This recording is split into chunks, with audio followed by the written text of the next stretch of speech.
South India shopping mall, the wedding మంత్ర, సరికొత్త wedding collection, south India shopping mall.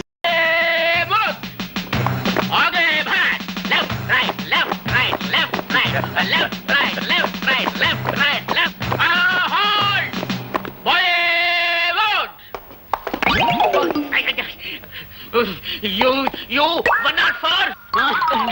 Hey, 104. నీ వల్ల drill గుల్లైపోతా ఉంది. మార్కెట్కి వెళ్ళినప్పుడల్లా బాగా తింటావాడు చేపలు. నీ మీద రిపోర్ట్ ఉంది, టేక్ కేర్. ఇతన్ని చూసి నేర్చుకోండి అయ్యా. కొత్తగా డ్యూటీలో జాయిన్ అయ్యాడు. ఎంత వండర్ఫుల్ గా చేస్తున్నాడు మార్చి. మనకు ఓపెన్ చూస్తుంటే ఎట్టా ఉందిరా? కచేరీలో మన బాగా హార్మోని వాయినట్లేదా? ఎందుకుండదురా, ఆడికి ట్రైనింగ్ అంతా ఇచ్చి తోలేసింది నేనే కదా. ఆయన ట్రైనింగ్ ఇచ్చి తోలేయడానికి ఆడేమన్నా జట్కా పట్టి గుర్రం అనుకుంటావరా? గడ్డి బాబు వేద్దాం. అందుకే నిన్ను అందరూ అప్పుడు కదా అప్పలరాజు అంటారు. ఆడ కానిస్టేబుల్ గారా, నమస్కారం. నేను ఆడ కానిస్టేబుల్ కాదండి, ఆ హెడ్ కానిస్టేబుల్ గారు ఉన్నారే వారి అమ్మాయిని. ఓహో, టైగర్ రాముడు గారు అమ్మాయి అత్తమారు. అవునండి. మరేంటి ఈ బట్టలు వేసుకొచ్చారేంటి? అదే మా నాన్న పాత డ్రెస్ ఉంటే నేను వేసుకొచ్చాను అంతే. Mister Gopi, I'm congratulating you. Very good. Take your positions. ఇప్పుడు very good, well done, well done. Head constable tiger రాముడిని టచ్ చేస్తావా? Who are you? నేను ఫాదర్ గోపి. అప్పలరాజు, గోపి మామ, horse riding. So god, first of all you go away from here. Get out. Rama అంటే బూత్ మాటలు ఆయన పడుతున్నాయండి మీ పోలీసులకి.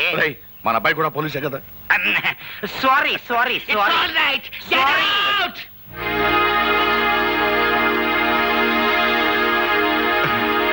నమస్కారం మాస్టర్. అన్నమండి. నమస్కారం, రండి. ఒక మంచి శుభవార్త చెబుదామని వచ్చాను. ఏమిటది? మీరు అక్షరాలు నేర్పిన మా గోపిగాడు ఇప్పుడు దేశాన్ని కాపాడే కానిస్టేబుల్ అయ్యాడు. ఇదంతా తమ చేతి. ఇప్పుడు మీరు మా వాడిని చూస్తే ఎంత ఆనందపడతారో. విన్నా సంతోషంగానే ఉంది పాపారెడ్డి గారు.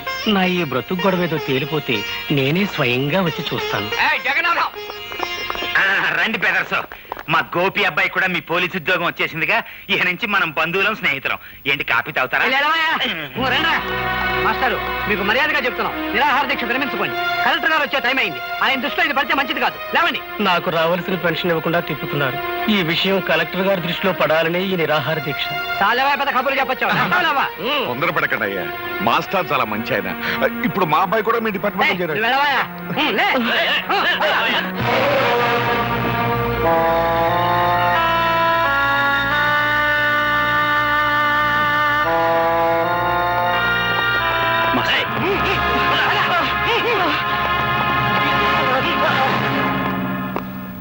మా వార్నింగ్ ను కూడా లెక్క చేయకుండా నిరాహార దీక్ష చేస్తున్న మాస్టర్ వీడేగా? అవును సార్, వీడే.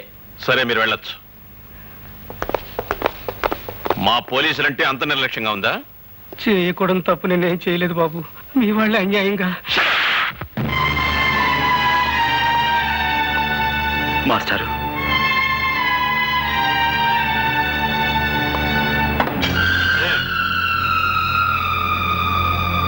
క్షమించండి సార్.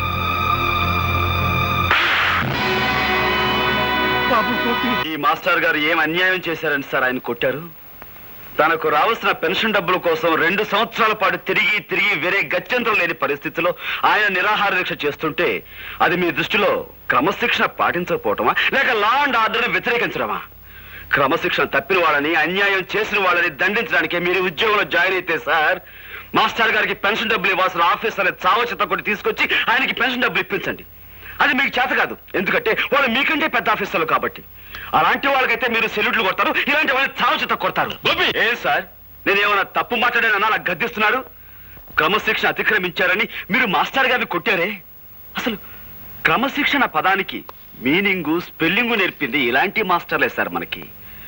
హక్కుల కోసం నిరాహార దీక్ష చేయటమే మీ దృష్టిలో అన్యాయం అయితే, మన దేశానికి స్వతంత్రం తీసుకొచ్చిన గాంధీ గారు కూడా ఇలాంటి నిరాహార దీక్ష చేశారు. అలా చేసినందుకు బ్రిటిష్ వాళ్ళు ఆయన జైల్లో పెట్టారు. అప్పుడు మనమంతా అది అన్యాయం, అక్రమం అని అరిచాం. చివరికి ఆ బ్రిటిష్ దొరల్ని తరిమి తరిమి కొట్టాం. కానీ మనకి స్వతంత్రం వచ్చిన 40 ఏళ్ల తర్వాత అదే అన్యాయాన్ని మీలాంటి వాళ్ళు చేస్తుంటే మాలాంటి వాళ్ళు మిమ్మల్ని ఏం చెయ్యాలి? మీకు సెల్యూట్లు కొట్టి మీరు చేసే అన్యాయంలో మేము పాలు పంచుకోవాలా? అది నాకు చేత కాదు సార్. అలా చేయటమే నా డ్యూటీ అయితే ఈ క్షణం నుంచి ఈ ఉద్యోగాన్ని వదిలేస్తున్నాను.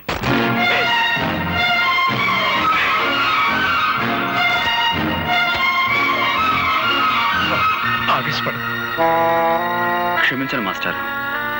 గవర్నమెంట్ దగ్గర జీతం పుచ్చుకుంటూ న్యాయాన్ని కొట్టడానికే ఈ కాకి బట్ట అధికారాన్ని ఉపయోగిస్తే మాకు కిరాయి గుండాలకి తేడా ఏముంటుంది?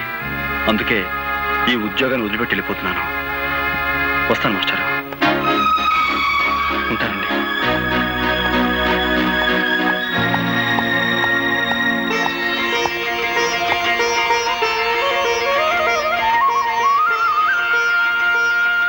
చాలా మంచి పని చేసావురా బాబు. ఉద్యోగం పోయి తిండికి లేకపోయినా సరే అవినీతికి తలపడనని నిరూపించినందుకు నాకు ఎంతో ఆనందంగా ఉంది. ఇన్నాళ్ళు గోపిగాడు నా బిడ్డ అని సంతోషించాను. కానీ ఈ రోజు నుంచి గోపిగాడికి నేను తండ్రినని గర్వపడతాను రా. నీలా నిజాయితీపరుడు పోలీసు ఉద్యోగంలో చేరితే ప్రజలకి మేలు జరుగుతుందని ఆశపడ్డాం. అదంతా పెమ్మని తేలిపోయింది. వాళ్ళు నిన్ను మార్చక ముందే నువ్వే వాళ్ళని ఇత్తడి చేసేశావు. అబ్బాయి గోపి జిందాబాద్, అబ్బాయి గోపి జిందాబాద్. సార్, ఇప్పుడు జరిగిన సంఘటనకు ఆ గోపి మీద ఏ యాక్షన్ తీసుకోకుండా సెలవు పెట్టి వెళుతున్నారంటే really your a great sir. ఒక విధంగా మన డిపార్ట్మెంట్ ఇదే తప్పని నా అభిప్రాయం. అనగనగనగనగా 7 సముద్రాల కవతల ఒక ఊళ్ళో ఒక అమెరికా ఉంది. ఆ ఊరికి రేగన్ గారు ప్రెసిడెంట్ గారు ఉన్నారు. ఏది మన పంచాయతీ బోర్డు ప్రెసిడెంట్ పెంటైలాగా. ఏంటబ్బా విన్నావా లేదా? చెప్పు. ఈ రేగన్ గారు చాలా గొప్ప మడిసి. మరి అంత గొప్ప మడిసి మనం కూర్చోమంటే కూర్చోలేడు, నుంచోమంటే నుంచోలేడు. పోనీ ఒక గ్లాసు మజ్జిగో మంచినీళ్ళు తాగవయా అంటే ఆ పని చేయలేడు. ఎందువలన చేత ఇదిగో ఇలాంటి తప్పుడు కథలు చెప్తావు కాబట్టి ఊళ్ళో అంతా నేను తప్పుడు కథలు అప్పలాజు అంటుంటారు. అబ్బయ్యా, నీకు సమాధానం తెలిస్తే చెప్పు, లేతే లేదు. అంతేగాని ఊళ్ళో అందరూ అన్నట్టు నన్ను నువ్వు కూడా తప్పుడు కథలు అప్పలరాజు అనద్దు. సమాధానం చెప్పు సియాలంజీ. Because he doesn't know Telugu. అదే నీకు ఇంగ్లీష్ ఎలా తెలియదో తనకు తెలుగు అలా రాదు. అందుకని నువ్వు తెలుగులో ఏం చెప్పినా అతనికి అర్థం కాదు. ఎట్ట కనిపెట్టేశావు అబ్బయ్యా? రేగాను మనకి మంచి ఫ్రెండ్లే. ఖర్చు డబ్బు లేకపోతే అప్పుడప్పుడు వచ్చి చిల్లర తీసుకెళ్తుంటాడు. అయితే అన్ని ఊళ్ళ ప్రెసిడెంట్లు నీ దగ్గర సిల్లర్ ఎట్టుకెడుతుంటారన్నమాట. సరే పోనీ.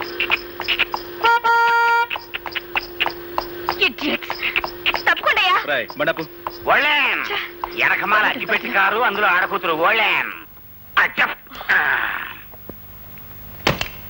కంట్రీ బ్రూట్స్, హార్న్ మోగుతుంటే వినపడలేదు. కార్ కి సైడ్ ఇవ్వాలన్న కామన్ సెన్స్ లేదు. చూడు సిరతపులి, నువ్వు ఇంగ్లీష్ పీసులో బూతులు తిట్టినా నాకు అర్థం కాదు. కానీ నేను అచ్చ తెలుగులో మొదలెట్టాను అనుకో, 10 రోజులు ఆకుండా నువ్వు వాంతులు చేసుకుంటావు. బుద్ధి లేకుండా మాట్లాడుకో. నా కార్ కంటే నీ బోడి గొర్రెబండి గొప్పదా? ముందండి. అబ్బయ్యా, ఇంకా లాభం లేదు. నువ్వు సూపు చూడాల్సిందే. ఇత్తడైపోవాలి. ఇదిగో చూడు పాప, నీకో విషయం తెలుసో తెలియదో, 2 కత్తులు ఒకే వరలో ఇమర్చవచ్చు, 2 పువ్వులు ఒకే చెవిలో పెట్టొచ్చు, 2 హార్మోనీ పెట్టెలు ఒకేసారి వాయించవచ్చు. కానీ ఒక బండి మాత్రమే పట్టే ఈ ఇరుకు సందులో నీ బండికి సైడ్ ఇవ్వటం కుదరదన్న లోకల్ నాలెడ్జ్ నీకు లేకపోవటం నిజంగా నీ కర్మ. Shut up. ఖచ్చితంగా ఈ పిల్ల పట్నం చదువులతో పాడైపోయింది అబ్బాయ. లేదంటే వీళ్ళ బాబుకి నడమంత్రం సరి, ఈ అమ్మాయికి అర్ధాంతరంగా వయసైనా వచ్చి ఉండాలి. ఇది కరెక్ట్ అబ్బాయ. చూసావా, అయిపోయింది. ఇత్తడే కిలో 10 రూపాయలు. ఇత్తడే. సరే రారా. రావయ్య, వెళ్ళి ఆ పొగరమూత ఎవరు? హార్మోని పాపారెడ్డి కొడుకమ్మ. ఇతను హార్మోని చాలా బాగా వాయిస్తాడు.